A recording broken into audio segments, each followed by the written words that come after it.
ndiye woga, ndiye wakarurama, ndiye woga, ndiye woga, ndiye woga, ndiye wakarurama, ndiye woga, ndiye woga, ndiye woga, ndiye wakarurama, ndiye woga, ndiye woga Jesu, ndiye woga Jesu, ndiye wakarurama. Good morning, everyone. Welcome you in the name of Jesus. My name is Yoko, weZimbabwe. I've got my page. Varikutanga kundionawo nhasi. You can come and join my page. Thank you so much, SIS MELLY, for allowing me to come and preach on this platform. We just want to do a quick prayer devotion because Magetse Arikwe, and I think today Arikwe and 6 o'clock. So I'm going to read this word very quickly, Jen. We just do our prayer. And amboda kuti aiwaregandiregere kuuya, but mandiri maramba mchingoti those small minutes idzodzo, just go and share the word of God. Somebody, I and you, we need this word to start our day. Amen and amen. Nehemiah chapter 6. Amen. Pane nyaya inondiitira zvakanaka. Kuna Nehemiah chapter 6. Nehemiah anosvika paanonovaka masvingo. Amen. But let me just read verse 1. Now when word was given to Sanballat and Tobiah and Geshem, to the rest of our hearts, that I had done the building of the wall, and there were no more broken place in though. Even then I had not put up the gates at the doorways. Sanballat and Geshem sent me saying, come, let us have a meeting in one of the little towns in the lowland. But there was no purpose.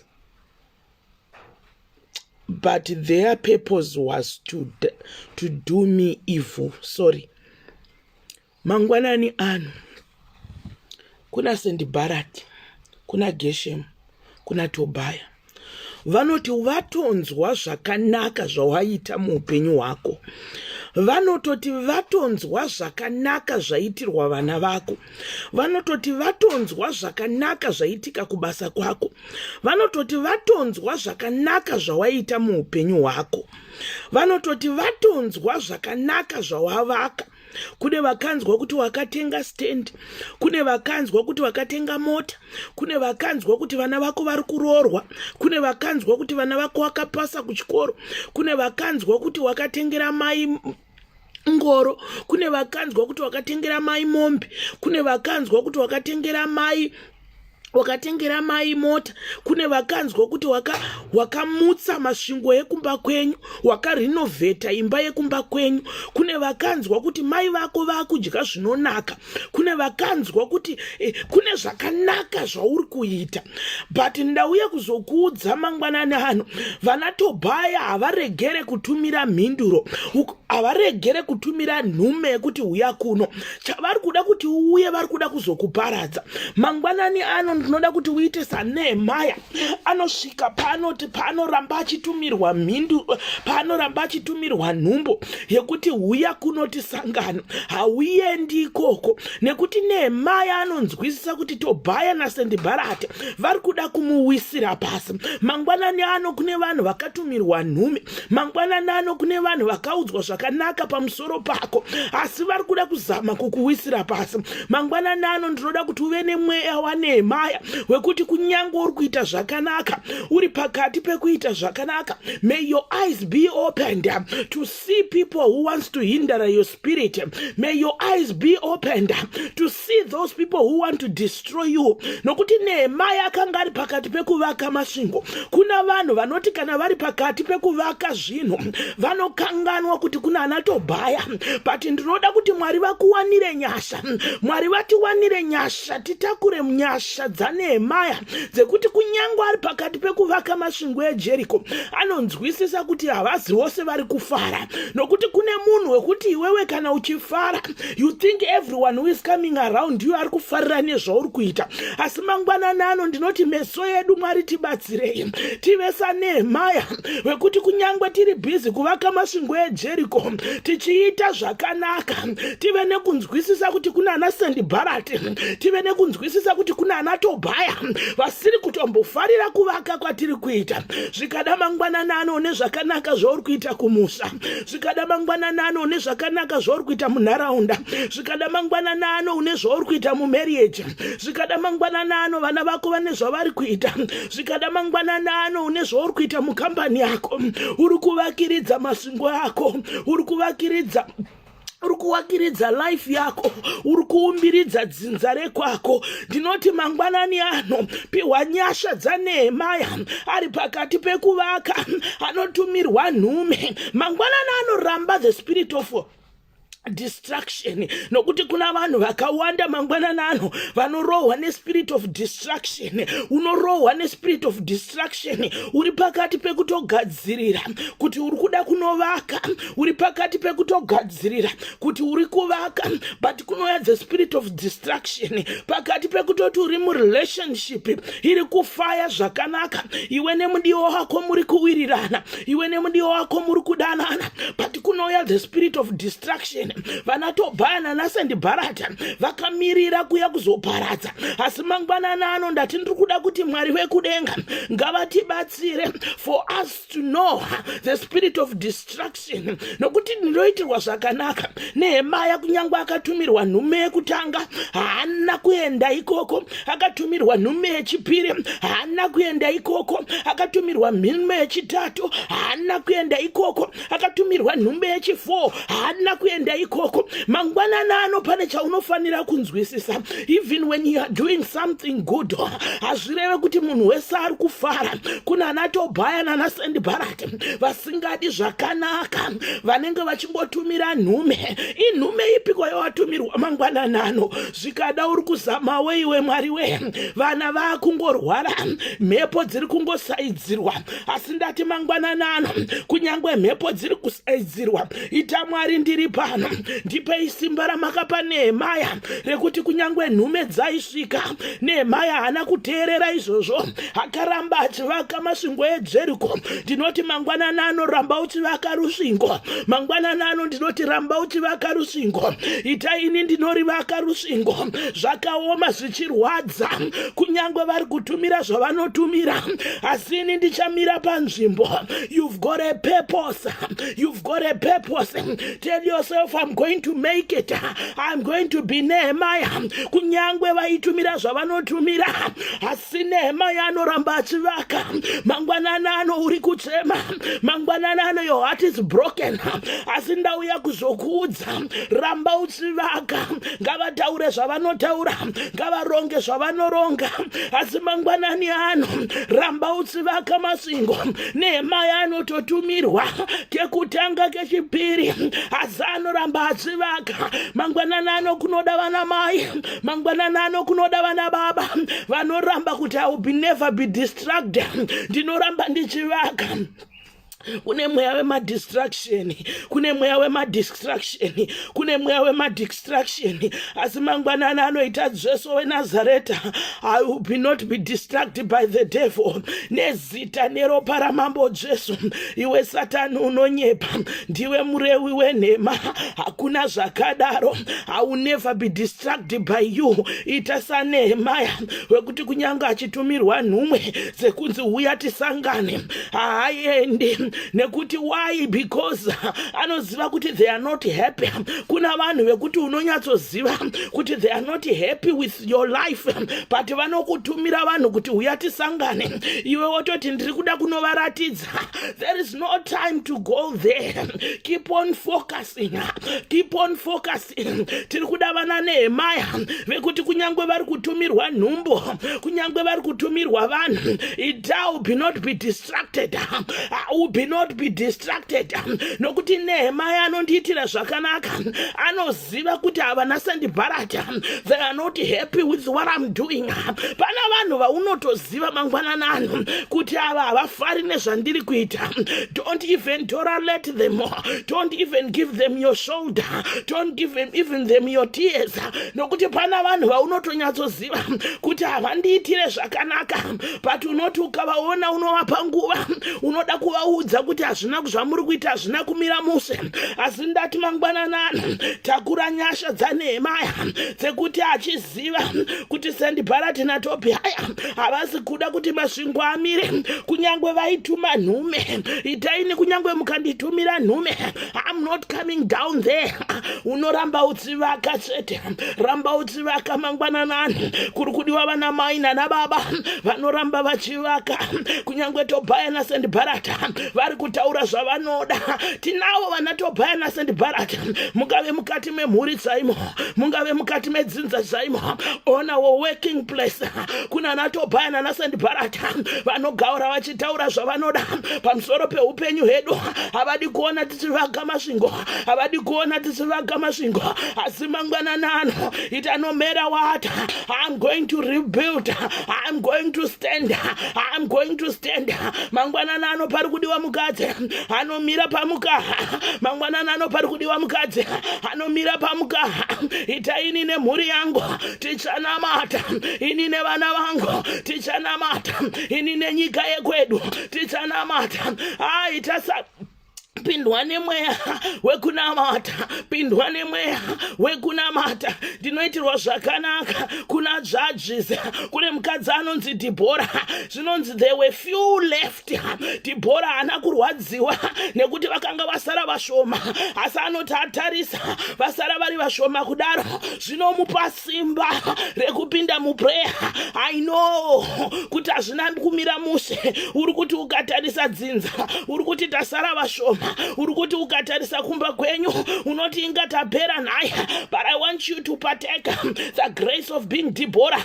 Anoti atarisa vashoma ivavo, anoona kuti tasara tiri vashoma, asi hazvimudambure moyo. Mangwanani ano tiri vashoma kudaro. May you start begin to pray, may you start begin to pray. Tasara tiri vashoma kudaro, tasara tiri vashoma kudaro. Pane mumwe izvi zvakaputsika moyo kuti sisi Yoko hamusi kuinzwisisa, tapera kumusha uko, asi ndati masara muri vashoma. May you be the Deborah of your family, may you be the Deborah of your family, may you be the Nehemia of your family. Don't be distracted. Ramba kudistractwa, ramba kudistractwa, ramba kudistractwa.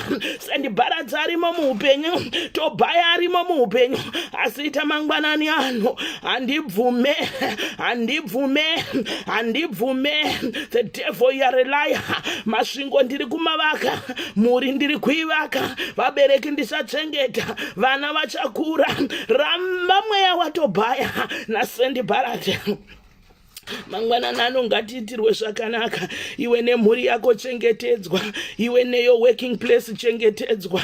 Ndinoti mumwe munhu mangwanani ano, no matter what the devil is whispering, aiwa chakanaka ndechekuti keep on doing what you are doing. Today we were reading our scripture, Nehemiah chapter 6.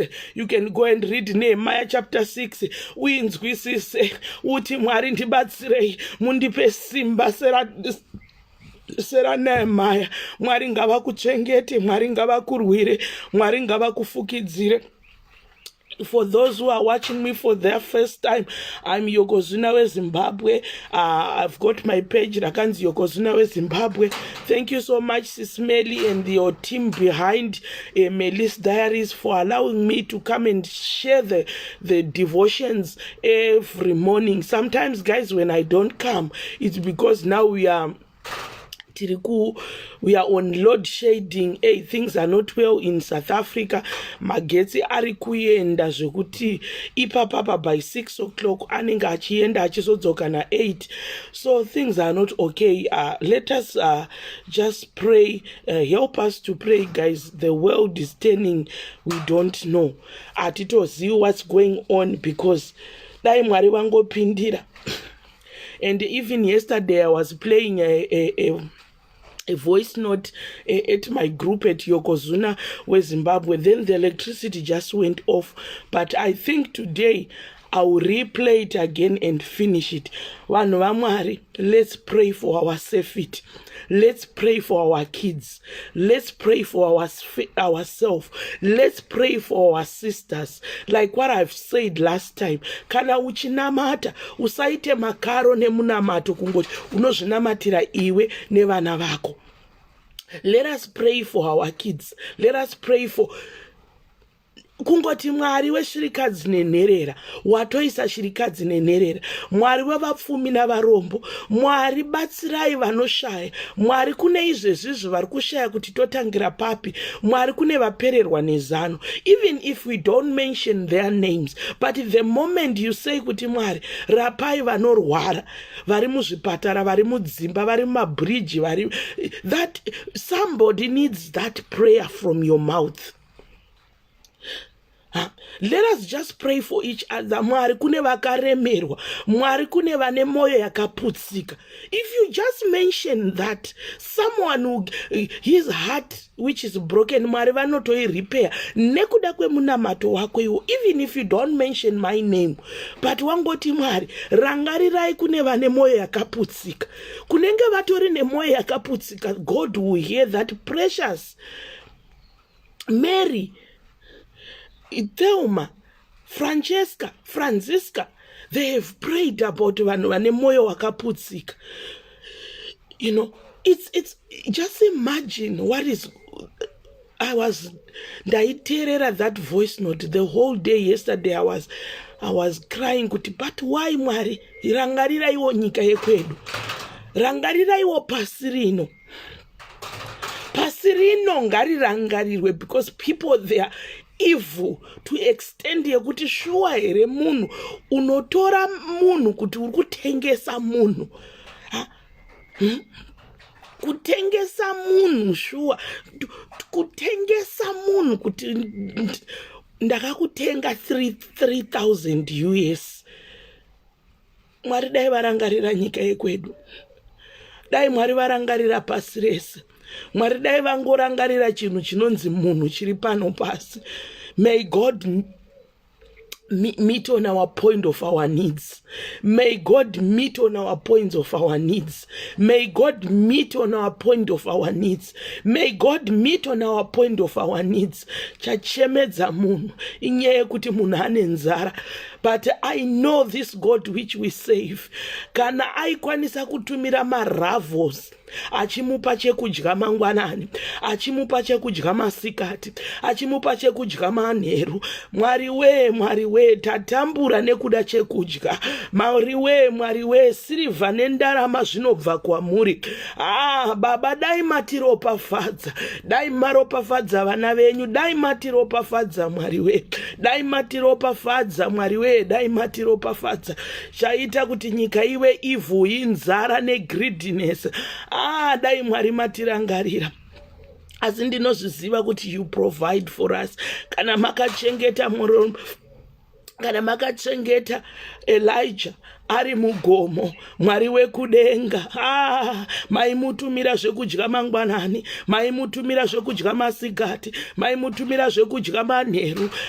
Dai Mwari matitumirawo. Kana murimi Mwari wakanaisa mana from heaven, nesu tinoidawo mana mangwanani ano, tinoidawo mana mangwanani ano, tinoidawo mana mangwanani ano. We thank you, Father. We exalt your name.